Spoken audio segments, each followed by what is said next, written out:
Dalawang sugatan sa banggaan ng taxi at van sa Davao City. Sa parehong lungsod, isa namang motorsiklo ang nahulog sa bangin. Makibalita tayo kay Sheila Vergara Rubio ng GMA Davao. Agad rumesponde ang mga medical technician ng Central 911 sa dalawang pasaherong nasugatan sa banggaan ng taxi at van pasado alas 12 kaninang madaling araw sa Panakan, Davao City. Sa lakas ng pagkakabangga, dumiretso ang van sa isang puno sa gilid ng kalsada. Nahulog ang dalawa nitong pasahero at napunta sa isang kanal. Nawasak naman ang harapang bahagi ng taxi.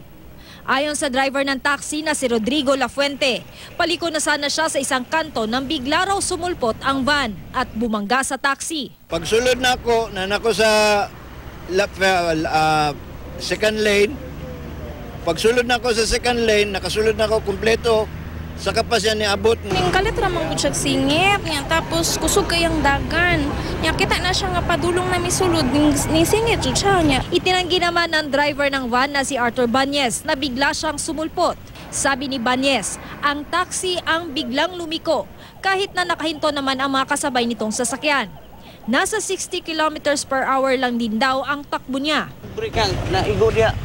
Purot mang pulmitan na report balintong-balintong ning ban.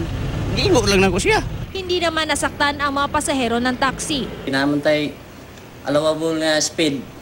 Abot ni junction, slow down ka. Iwas disgrasya ba?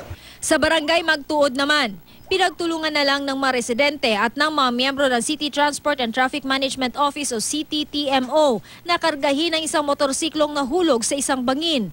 Ayon sa rider na si Elizer Eborda, natamaan siya ng isang truck nang bigla itong umatras. Nawalan siya ng kontrol at nahulog sa bangin ang motorsiklo.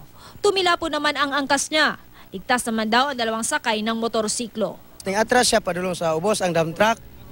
Pag abot niya dire, gitagaan na mong lugar kay para makaparking siya para dili mo traffic. Unya kami naman nadumbulan inoon niya. Nalagpot akong kauban dito. Nadatugan ko diha. Dito niya nadatugan ko ana.